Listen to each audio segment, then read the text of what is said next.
The early 2000s were a strange frontier for gaming.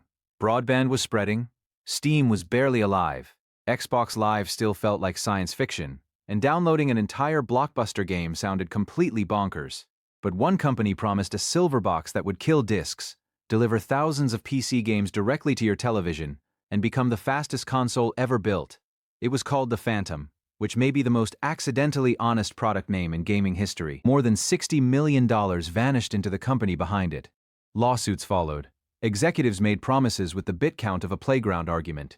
No confirmed retail console ever reached a store. But the Phantom was not simply fake. People actually played one.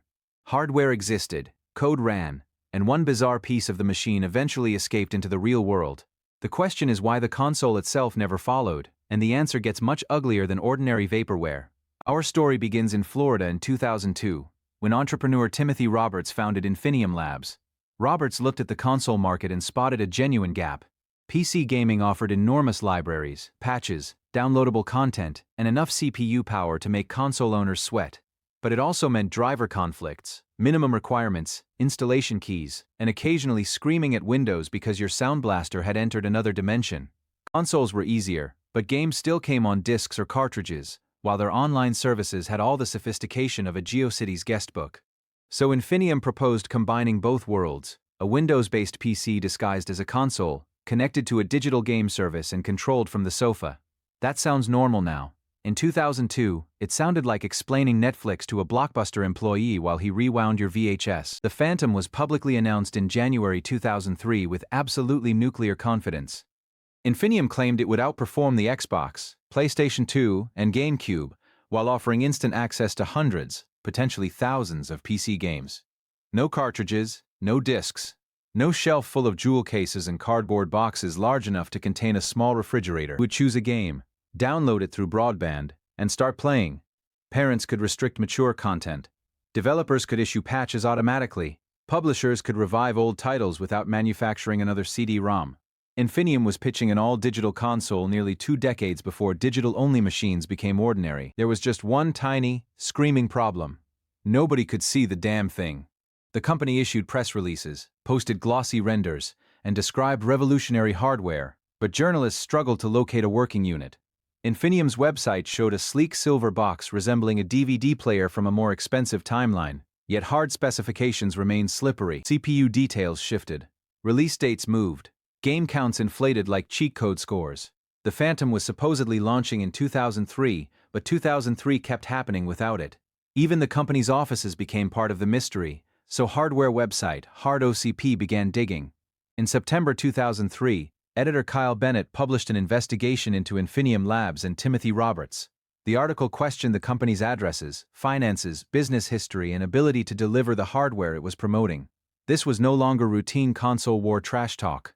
The implication was that the Phantom might be smoke, mirrors, and one extremely shiny JPEG. Infinium responded in the calmest way imaginable.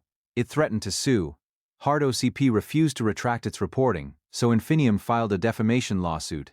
But that move converted a niche hardware investigation into an industry-wide spectacle. If Infinium wanted to prove the Phantom existed, it needed one television, one controller, and 5 minutes of gameplay. Instead, lawyers entered the chat. The legal fight raised the stakes, but it also created a brutally simple test. Infinium had announced a major public showing at E3 2004. So either the Phantom would finally boot, or the company would be attempting the most expensive no-ROM magic trick in gaming history. Surprisingly, it booted. Sort of. Infinium arrived at E3 with physical Phantom hardware, demo stations, promotional models, and enough purple lighting to overclock a mid-budget nightclub. Attendees saw games running through the system's interface. Beneath the futuristic shell were familiar PC guts, an AMD Athlon XP processor, an NVIDIA graphics card, a hard drive, and Windows XP embedded. So the Phantom was not powered by alien ASICs or forbidden 128-bit wizardry. It was essentially a custom PC designed to boot into a controlled game storefront. That mattered because it proved Infinium had built something. But it also exposed the first major weakness. The hardware was not the revolutionary part. The real machine was the network behind it, and that machine barely existed. Before that became obvious, however, the Phantom produced one genuinely memorable idea: the lapboard. This glorious plastic beast combined a keyboard with a rotating mouse platform designed to sit over your legs. The keyboard tilted up, revealing a flat mouse surface underneath, while the entire unit swiveled into position. It let you play PC games from a sofa without dragging over a desk or balancing a mouse on a cushion like some kind of tactical idiot. I genuinely love it. It looks like a Cybertruck mated with a TV dinner tray, but it solves a real problem. That sentence describes roughly half the gaming industry between 1998 and 2006. The E3 demonstration should have been Infinium's victory lap, but proving that a prototype could run was the easy part. To ship the Phantom, the company needed servers, publisher agreements, broadband infrastructure, customer support, manufacturing, retail distribution, and a subscription system that did not explode the first time 10,000 users downloaded the same multi-gigabyte game. So Infinium made the offer even more aggressive. The hardware would reportedly cost around $199, or possibly almost nothing up front if buyers accepted a long-term service contract. Subscribers would pay a monthly fee, while premium games could cost extra. It sounded irresistible, but the economics were savage. Microsoft could lose money on every original Xbox because Microsoft had enough cash to purchase a small moon. Infinium was a tiny public company trying to build Steam, Xbox, and an internet service provider while all three wore one silver trench coat. Therefore, every delay became more dangerous. The release slipped to November 2004. November arrived, but the Phantom did not. Early 2005 became the next target, but that date also dissolved. The company kept appearing at trade shows, issuing announcements, and insisting the finish line was close. Yet the console remained permanently one press release away, like Duke Nukem Forever with a monthly subscription. Meanwhile, the hard OCP lawsuit backfired. Infinium's claims were dismissed, and the company was ordered to cover tens of thousands of dollars in hard OCP's legal costs. The exact proceedings became messy, but the larger result was brutally clear. Infinium had tried to silence questions about its credibility, so those questions became the most famous part of its identity. Still, delayed hardware is not automatically doomed. The Nintendo 64 slipped. The PlayStation 3 stumbled into launch carrying a $599 price tag and the emotional warmth of industrial equipment.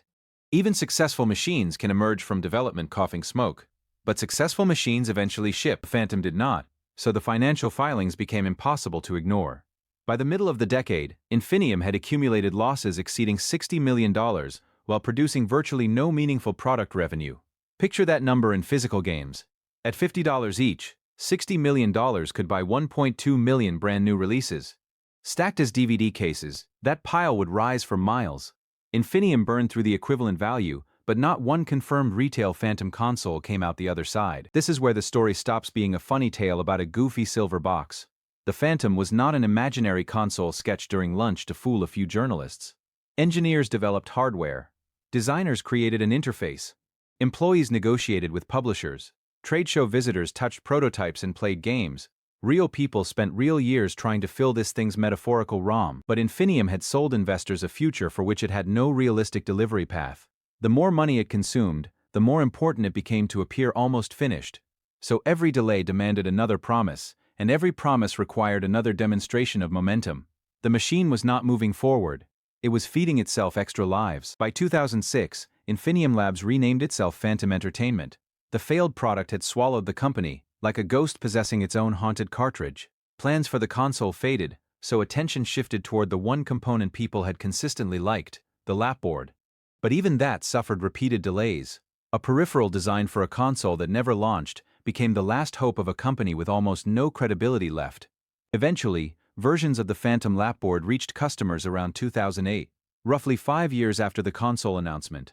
Reviews found it functional, but it was expensive, awkward, and late to a market already filling with wireless keyboards and living room PC accessories.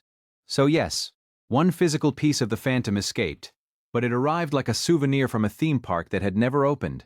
And now we reach the part that changes the entire story. The United States Securities and Exchange Commission pursued Timothy Roberts over alleged stock-related fraud involving Infinium.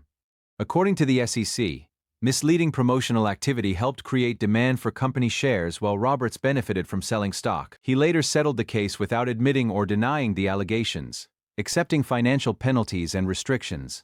Suddenly, those glossy renders, spectacular specifications, shifting launch dates, and crowded trade show booths looked different. They were not just marketing for a console, they also helped maintain confidence in a publicly traded company. That is the Phantom's biggest reveal. Its most successful product was never the console, it was belief. The prototype did not need to become a viable consumer machine right away. It needed to look close enough to completion for investors, publishers, journalists, and gamers to imagine the finish line. The silver shell, the Windows interface, the E3 lights, and even the ridiculous lapboard gave that belief something physical to cling to. But here is the cruel punchline. The central idea was absolutely correct. Today, we download 100-gigabyte games directly to consoles. We subscribe to libraries through Game Pass and PlayStation Plus. We stream software from remote servers, install automatic patches, manage parental controls online, and buy consoles without disk drives. The Phantom predicted a huge portion of modern gaming. But being early is not the same as being capable. A good concept does not excuse bad execution, and a working prototype is not a working business. The Phantom had the right destination, but its CPU was ambition, its operating system was hype, and its power supply was investor money. Eventually, somebody pulled the plug. That is why the Phantom still matters. It captures a brief, weird moment when broadband felt limitless, digital distribution felt dangerous, and one silver box made the future seem only a delayed launch away. Maybe that is the feeling we really miss. Not the hardware itself, but the old thrill of believing some impossible machine might change everything. Would the Phantom have changed gaming if it had shipped, or was it always destined to vanish? Tell me where you land, and if forgotten consoles, cursed peripherals, and beautiful 32-bit disasters still live rent-free in your memory, pull up a lapboard and stick around. There are plenty more ghosts hiding in gaming's old save files.